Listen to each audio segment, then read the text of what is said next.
सिर्फ नाम के। अरे इनका काम भी तो होना चाहिए ना। ये अक्रूर किसने इनका नाम रख दिया? ये तो बड़े ही क्रूर स्वभाव के हैं। जो मेरा जीवन धन है, मेरा कान्हा, मेरा लाल, मेरे जिगर का टुकड़ा, आज मेरे टुकड़े को हमसे छीनने आया है, हमसे अलग करने आया है। माँ यशोदा ने कुछ नहीं खाई, खाना पीना उसी रात से उन्होंने त्याग किया। और पुनः रात्रि की बेला है, यशोदा मैया रो रही है आंगन में बैठ के। उस रात्रि माँ यशोदा सो नहीं पाई, बहुत रो रही है कि मेरा कान्हा, मेरा लाल अब हमें छोड़ के चला जाएगा। तभी कन्हैया ने सोए सोए एक ही बिछावन पे, एक ही चौकी पे माँ यशोदा के साथ कन्हैया का सोना होता था। आज कन्हैया ने देखा तो मेरी मैया तो मेरी चौकी पे है नहीं, मेरी मैया कहाँ चली गई। और पुनः जैसे ही कन्हैया बाहर निकले तो आंगन में मैया बैठ के रो रही है।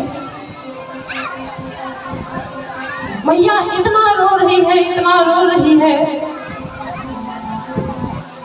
लाला ने देखा, कहने लगी मैया ये रोना कैसा? तो लाला 11 वर्ष तक मैं तुम्हारे साथ रहा लाला, कितना आनंद मिला, कितना सुख हमें प्राप्त हुआ। और वो सुख के धाम हमारे लाला जो हर एक क्षण में सुख प्रदान किया करता था, आज वो लाला को छीनने आया है अक्रूर। लाला तो हमसे दूर हो जाएगा। कन्हैया जी कहने लगे कि मैया मैया 11 वर्ष तक यहाँ मेरा रहना हुआ मैया, अब हम छोटे थोड़ी हैं, अब तो हम बड़े हो गए।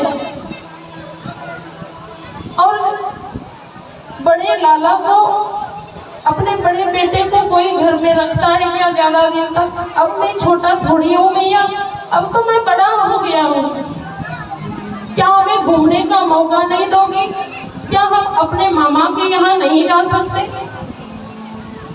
मैया आप मत रो। और माँ यशोदा के हाथ को पकड़ के कन्हैया चौकी पे लाते हैं और मैया के सर को सहला रहे हैं। कन्हैया, माँ यशोदा को कुछ देर के लिए नींद आई। उसी समय भगवान कृष्ण अदृश्य रूप में माँ यशोदा के हृदय में प्रवेश कर गया और पूरे ब्रजमंडल में शोर हो गया कि कोई अक्रूर आया है कन्हैया को छीनने के लिए, हम सबसे दूर ले जाने के लिए। सभी गोपियां व्याकुल है, दुखी से परेशान है कि मेरा कान्हा हमसे अलग हो जाएगा। पुनः जैसे तैसे गोपियों की रात बीती, सुबह हुई। अक्रूर जी नित्य क्रिया से निवृत्त हो गए, रथ पे आरूढ़ हुए हैं। पुनः कन्हैया जी बाल के साथ, नंद बाबा के साथ उस पे रथ पे आरूढ़ हुए। तभी माँ यशोदा जोर जोर से रोने लगी, लाला मेरे बिना कैसे रह पाएगा तू? तुझे मेरी याद नहीं आएगी? अरे जब तक मैं तुझे भोजन नहीं कराती हूँ तब तक मुझे एक भी अन्न का दाना मेरे अंदर नहीं जाता। पर आज मैया को छोड़ के तू जा रहा है। लाला मैं तुझे नहीं रोकती, पर थोड़ा देर के लिए सही तू रथ से नीचे उतर। आज कन्हैया रथ से नीचे उतरते हैं, मैया लाला की आरती करते कि लाला जा मेरा आशीर्वाद है। भगवान की कृपा से तेरी जीत होगी, तू जिस उद्देश्य से जा रहा है लाला, भगवान हर कार्य में तुझे उन्नति दे, हर कार्य तेरा सफल हो।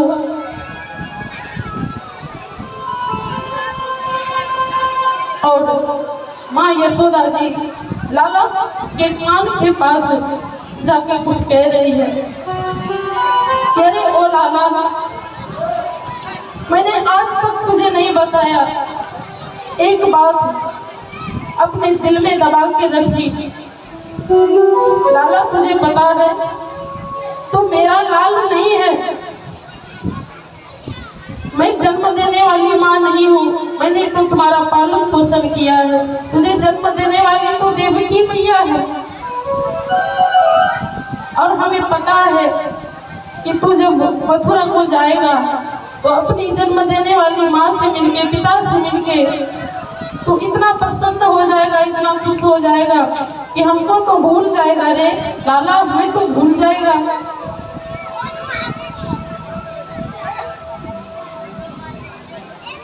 कन्हैया कहने लगे कि भैया भैया ऐसी बात नहीं है, हम शरीर से भले ही जा रहे हैं भैया, पर आप जब भी हमें हृदय से मेरी याद करेंगे तो मैं सौ शरीर आपके पास रहूंगा भैया, आप इतना अधीर ना हो। भगवान श्याम सुंदर रथ पे आरूढ़ हुए, जब वहां से जाने लगे तो सभी गोपियां हाँ कृष्ण कहाँ जा रहे हो हमें छोड़ के, मत जा कृष्ण, मत जा कृष्ण, मेरे जीवन पर मत जा। और सभी गोपियां भगवान श्याम सुंदर के रथ के आगे सभी ने मार्ग को रोक लिया, सभी गोपियां बैठ गई, कोई सो गई है, सभी की कृष्ण प्रेम की विरह, उनसे जुदाई का विरह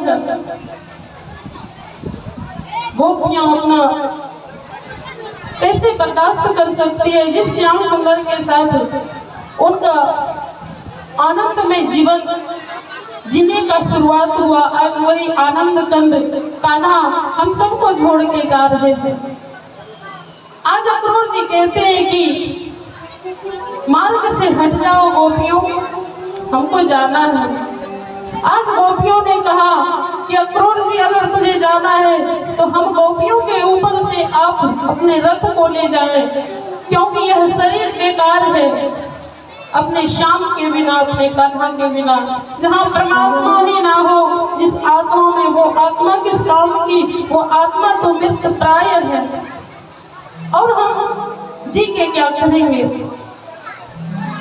तभी श्याम सुंदर ने सभी गोपियों के अंदर अदृश्य शक्ति के रूप में प्रवेश किए, सभी गोपियों का हृदय भगवान के श्री चरणों में। तभी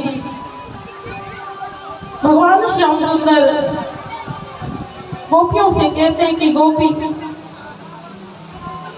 राधे रानी से कहते हैं कि राधे तुझे तो पता है कि हम इस धरा धाम पे आए हैं, मेरा जो आना हुआ है, मेरा एक ही लक्ष्य है कि हम इस धरा धाम पे जितने सारे अधर्म हो रहे हैं, पाप बढ़ रहा है, उन सारे पापात्माओं का नाश करके हम धर्म की ध्वजा को पुनः स्थापित करें। इसलिए राधे तुम तो मेरी आह्लादनी शक्ति हो, और एक शक्ति के बिना शक्तिमान तो बिल्कुल अधूरा है। राधे हमें आपकी शक्ति की जरूरत है, जब तक आप हमें अच्छे से विदा नहीं करेंगे तब तक हम धर्म के युद्ध में जीत नहीं पाएंगे। इसलिए राधे इतना अधीर मत हो। सभी गोपियों को श्याम सुंदर ने संताप न दिया और पुनः गोपियां आज श्याम सुंदर की विदाई ना चाहते हुए भी कर रहे हैं।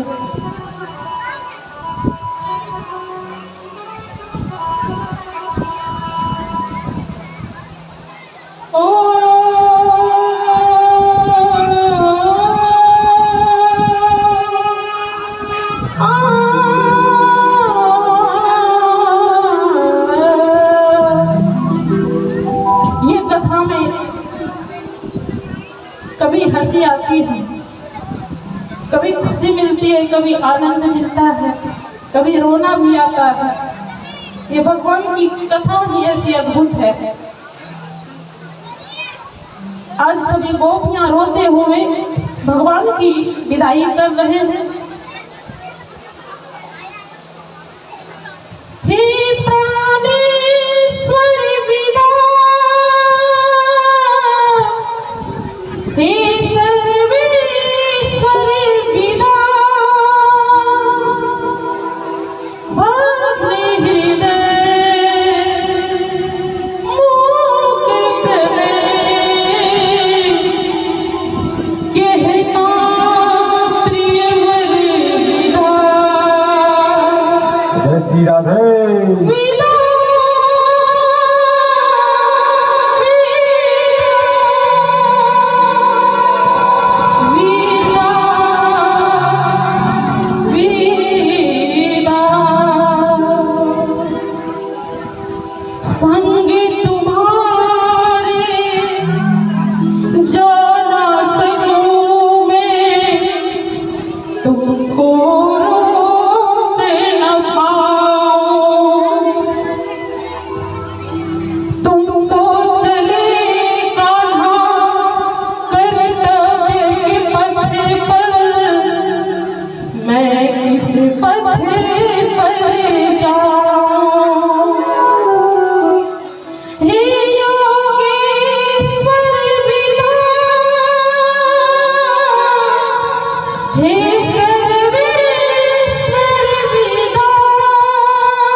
श्याम सुंदर,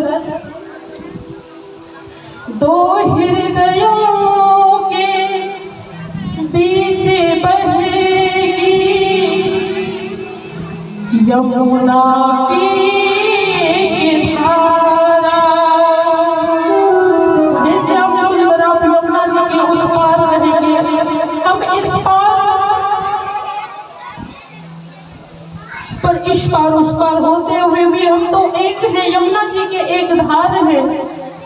दो हृदयों के बीच बहेगी यमुना की एक धारा। धरती के इस आंगन में यह अंतिम मिलन हमारा। धर्म के रथ पर बिना, कर्म के पथ पर बिना, वीरा वीरा हे प्रियवर वीरा। आज श्याम सुंदर की विदाई करते हैं। श्याम सुंदर को सभी गोपियां एक टक निहार रही हैं। सभी गोपियों के मन में एक ही आस कि हम गोपियों के प्रेम को देखेंगे। कन्हैया लौट आएगा, रथ पर से उतर जाएगा, माँ यशोदा के प्रेम को देखेंगे। हम गोपियों के प्रेम को पाके कन्हैया भला वहां कैसे रह पाएगा। तभी एक गोपी कहती है, कह रही गोपी ऐसा मत बोल, अरे हम सब तो गोकुल की ग्वालिने हैं, मूर्ख हैं, गवार हैं। अरे ये तो मथुरा जा रहे हैं, मथुरा में पढ़ी लिखी गोपियां अनेकों सुंदरियां हैं, और जब ये कन्हैया उनके साथ में रहेंगे तो ये थोड़ी हमको याद करेंगे, हमें तो भूल ही जाएंगे।